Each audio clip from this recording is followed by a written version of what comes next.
जय श्री राम। आशा है आप सब कुशल मंगल से होंगे, सब कुछ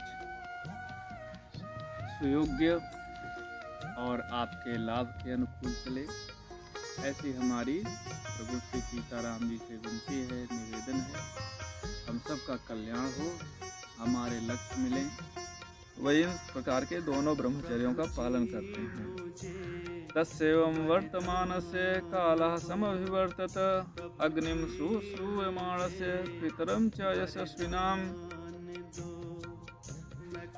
इस प्रकार ऋषि श्रृंगी का सारा दिन अपने पिता की सेवा में बीत जाता है।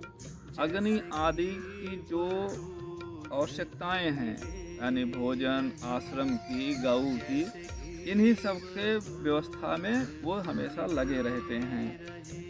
एतस्मिन्नेव काले तु रोमपादः प्रतापवान अंगेषु प्रसृतो राजा भविष्यति महाबलः। इसी समय में अंग देश के जो राजा हों, रोमपाद नाम से होंगे, उनके तस्य व्यतिक्रामद्राज्ञो भविष्यति सुदारुणा अनावृष्टि सुधो सुघोरा वै सर्वलोक भयावह।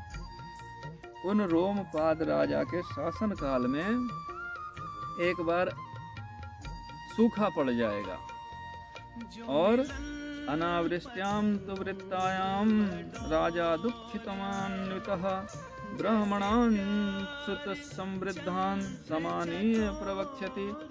फिर वह राजा रोमपाद अपने मंत्रियों से कहेंगे कि हमारे प्रजा के, हमारे राज्य के उन सभी ज्ञानी विद्वान ब्राह्मणों को बुलाओ और उनसे इस बात का पता कराओ कि इस राज्य में वर्षा क्यों नहीं हो रही है और उस वर्षा को करवाने के लिए हमें क्या विधान करना चाहिए। भवन्तः श्रुतकर्माणो लोकचारित्रवेदितः समादिशन्तु नियमं प्रायश्चित्तं यथा भवेत्।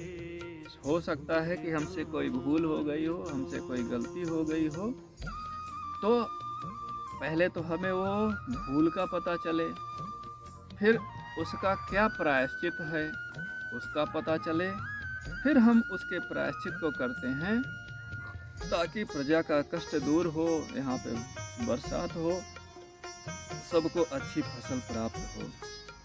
तब इत्युक्तास्ते ततो राज्ञा सर्वे ब्राह्मण सत्तमाः वक्ष्यन्ति ते महीपालम ब्राह्मणा वेद पारगाः। वेद के अध्ययन में, ज्ञान में निपुण, कुशल, दक्ष उन सभी ब्राह्मणों ने तब राजा से कहा कि विभांडक सुतम राजन सर्वोपायैरिहानय, जैसे भी करके, कोई भी उपाय करके आप विभांडक जी के पुत्र ऋष्यशृंग को यहाँ पर किसी तरह से आप बुलाइए और आनयतु महीपाल ऋष्यशृंग सुसत्कृतं विभांडक सुतं राजन ब्राह्मणां वेद पारगः प्रयच्छ कन्यां शांतां वै विधिना सुसमाहितः। और जो आपकी कन्या हैं शांता जी, इनको आप उन ऋषि श्रृंगी को प्रदान कीजिए, अर्थात अपनी पुत्री का विवाह श्रृंग ऋषि से करिए। तेषां तु वचनं श्रुत्वा राजा चिंतां प्रपत्स्यते केनोपायेन वै शक्यं इहानेतुं सवीर्यवान्। अब ब्राह्मणों की बात सुन करके राजा चिंता में पड़ गए, क्योंकि एक व्यक्ति जो ऋषि हैं, सदा से जंगल में रहते हैं, उनके मन में क्या चल रहा है, क्या उनको अच्छा लगेगा, क्या उनको बुरा लगेगा, इसका कोई पता नहीं है। अब उनको किस प्रकार से यहाँ पे बुलाया जाए, यह राजा के विचार में, यह राजा के बुद्धि में नहीं आ रहा था। ततो राजा विनिश्चित्य सह मन्त्रिभिरात्मवान् पुरोहितानामात्यांश्च प्रेषयिष्यति सत्कृतान्। फिर राजा को विचार आया कि हम अपने मंत्रियों को अपने पुरोहितों के साथ भेजते हैं और इससे दोनों लोगों के रहने पर जो उनके बुद्धि में उचित उपाय होगा उसको करके महाराज ऋषि श्रृंगी जी को यहाँ पर ला पाएंगे। ते तु राज्ञो वचः श्रुत्वा व्यथिताः विनताननाः न गच्छेम ऋषेर्भीता अनुरोष्यन्ति तं नृपम् अनुनेष्यन्ति तं नृपम्। इतना सुन करके सारे मंत्री और ब्राह्मण सब डर गए, क्योंकि उनको लगा कि एक तो ऋषि श्रृंगी स्वयं में अत्यंत तपस्वी हैं, दूसरे उनके पिता विभांडक जी परम तेजस्वी तपस्वी हैं। अगर उनके मन को थोड़ा भी कुछ बुरा लग गया तो वो श्राप दे देंगे और सर्वनाश हो सकता है। उन ब्राह्मणों मंत्रियों का भी हो सकता है और हो सकता है वो अगर पूरे राज्य को श्राप दे देंगे तो पूरा राज्य भी नष्ट हो सकता है। इसलिए सबने हाथ जोड़ लिए कि प्रभु हम नहीं जा पाएंगे, आप इसका कुछ और उपाय कीजिए। तब वक्षन्ति चिन्तयित्वा ते तस्योपायांश्च तान् क्षमान् आनेष्यामो वचं विप्र न च दोषो भविष्यति। जब मंत्रियों ने देखा कि हम फंस गए तो और पुरोहितों ने देखा कि हम भी फंस गए तो उन्होंने राजा से हाथ जोड़ करके क्षमा मांगी कि महाराज ऐसा है, हमें थोड़ा समय दीजिए। हम इस बात पे विचार विमर्श करते हैं कि किस माध्यम से हम महाराज श्रृंगी जी को, ऋषि श्रृंगी जी को यहाँ ले आएं कि किसी प्रकार की कोई दुर्घटना न होने पाए, उनको किसी प्रकार का रोष न आने पाए।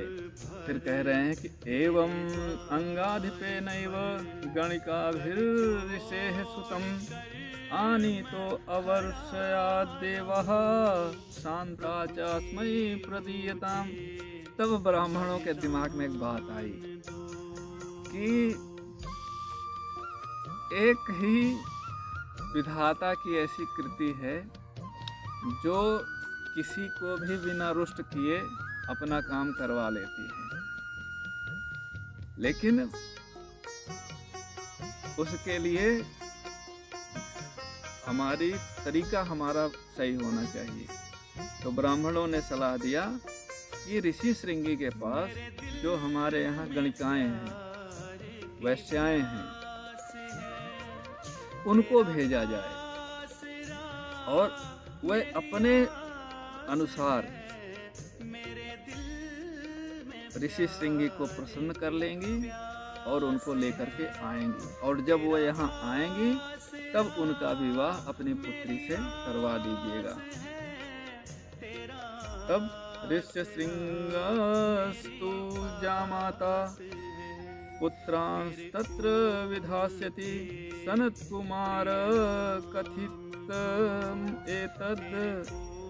एतदावत व्याहृतम मया। अब सुमंत्र जी राजा दशरथ जी से कह रहे हैं कि इस प्रकार से सनत कुमार जी ने आपके पुत्र प्राप्ति के संबंध में पुराने समय में ऋषियों को बताया था कि वह ऋषि श्रृंगी आकर के आपका यज्ञ कराएंगे और जिससे आपको पुत्र की प्राप्ति होगी।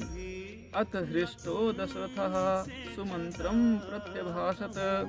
इस बात को सुन करके राजा दशरथ प्रसन्न हुए और उन्होंने सुमंत्र से कहा कि यथा ऋष्य श्रृंगस्त्वानीतो येनोपायेन सोच्यताम्। आप ये सोचो सुमंत्र जी कि उन ऋषि श्रृंगी को हम अयोध्या कैसे लाएं और उनसे अपना अश्वमेध कैसे करवाएं। इस प्रकार से यह 9वां सर्ग पूरा होता है। अब इसके आगे की कथा को हम 10वें सर्ग में पढ़ेंगे, सुनेंगे। तब तक आप सबसे निवेदन है कि आप सब ऐसे जुड़े रहें और जो इस विषय में आपके मन में विचार हैं उन्हें व्यक्त करते रहें। शेयर अवश्य कर लिया करें, उससे पहले सब्सक्राइब कर लें, ये मेरा करबद्ध निवेदन है। और आपके लिए भी अच्छा रहेगा कि सनातन के इस आदि ग्रंथ से आप जुड़े हैं, सुनने समझने का अवसर पा रहे हैं। सीताराम जी आप सबका कल्याण करें, आप सब पे अनुग्रह करें और सारी मनोकामनाएं पूरी करें। भगवान श्री सीताराम जी की जय हो। जय जय श्री सीताराम।